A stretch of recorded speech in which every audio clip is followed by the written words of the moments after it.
We have always sort of benefited from his wisdom and his support, and we have the pleasure of having him here tonight.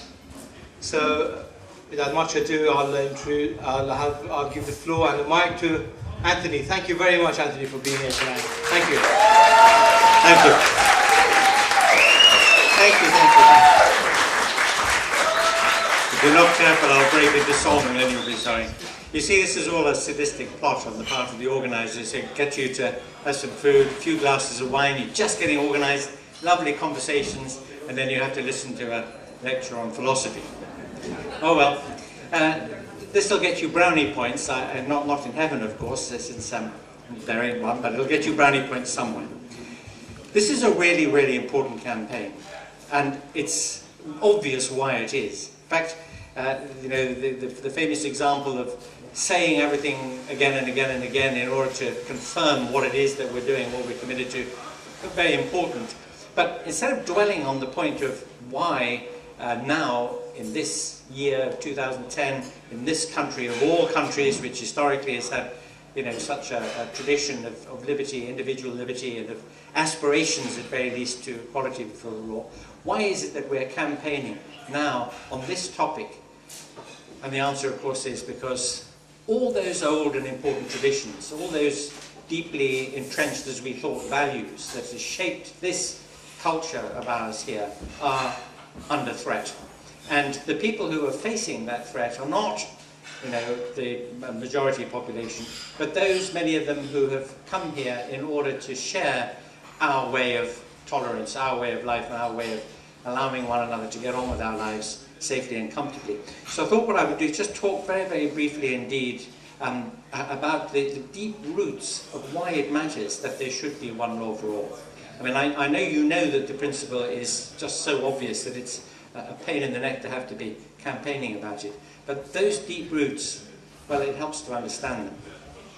And there's an interesting story that's involved with it, going all the way back to the thing that we mentioned reflexively when we talk about our liberties in this country, and that's Magna Carta. And of course, people don't realise, or a little apt to forget, that Magna Carta wasn't really about the majority of the population. It was about the relationships between the barons and the king. It was about the barons asserting their rights as peers of the king against the prerogatives of the crown.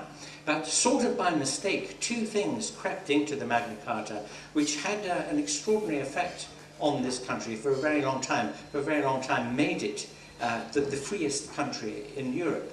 And the two things that crept in, one of them was that people could make commercial contracts with one another without having to get the authority of the crown. Very suitable for a nation of shopkeepers. Very surprising little clause in a great charter like the Magna Carta to discover as one of the underlying principles of our freedoms. It was the other one that really mattered. And that other one was a principle that established the due process of law. That is, that nobody could be arbitrarily arrested and kept imprisoned without the say-so of a magistrate, without good cause having to be shown for it. And this was meant, of course, by the barons to apply to them, that their goods couldn't be distrained by the crown, or they couldn't be thrown into the tower and executed by the crown, unless there was some kind of due process. But it applied to everybody. That law, that one clause, was a law for all. And for centuries, it protected the liberties of people in England and Wales, not Scotland. Scotland had a different legal system and had its own protections building up as time went by for civil liberties. But in England and Wales, it protected liberties. And when Voltaire came and lived in England for a while, in exile from France, he admired the liberty of ordinary folk in this country. This was in the early 18th century. And he said it wasn't because of the constitution of the country, because we didn't really have one. We still had an emerging bourgeois semi-democracy at the time. But he said it was because of the constitution of the people. The fact that they understood and they exercised this one fundamental liberty, this idea that there had to be a due process, and that this law applied to everybody equally. So that, in a way, was the original one law for all in this country in at least the last millennium. But it had an extraordinary effect on thinking in this country as time went by, especially after the hegemony of the church was broken in the 16th century after the Reformation. You have to remember that the church in the West, the Church of Rome, was extremely powerful in medieval times. It had its great high point in late medieval period. And during the time when it persuaded people that this world of ours was a vale of tears, you had to just hang on, survive somehow. If you managed to save yourself from the snares and thorns of sin, and the devil and his agents couldn't get you and drag you down to hell, then you would get into a happy posthumous dispensation, perhaps singing hymns for the rest of eternity, or whatever it is that people imagine happens in heaven. But this world, the world before death, was a very, very dangerous place. The average kind of literature that was published about what human experience could expect to be like in this world was called contemptus mundi literature, contempt of the world. And the most graphic illustrations of this are to be found in those huge murals and altarpieces that you can see in the Alta Pinakothek in Munich, which has the world's greatest collection of medieval church paintings. And contrast that with the Renaissance, with the landscapes, the still lives, the paintings of picnics in the countryside, with the enjoyment of music, with portraits of ordinary people, with a sudden shift in attention away from a sense of danger in this world to a sense of beauty and possibility in this world. And that was one of many strands that led to the Reformation. And the Reformation asked that people should have freedom to think for themselves in matters that concern their own immortal souls and their own moral lives. And as soon as that freedom was granted, and it was a very dramatic and exciting story about how that freedom was won, first from the church and then from the people who had set up the Protestant churches in the 16th century. But as soon as the idea of liberty of conscience had been won, it immediately flowered into a much more general idea of liberty. Liberty of inquiry, liberty of examination of the natural world. People who had begun to think for themselves started to ask questions about why they were the possession of a monarch and inherited by the monarch's eldest child.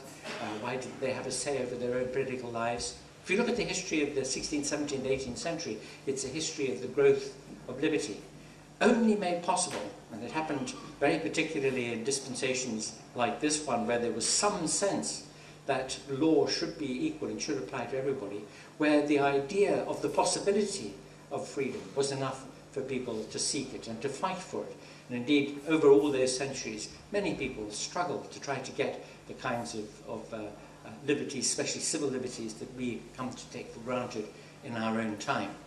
And the extraordinary thing about the result of that long historical process, all the way through the Enlightenment and through the increasing democratization through the 19th and into the 20th centuries, is that we now live in a dispensation which was once only enjoyed by aristocrats and senior clergy.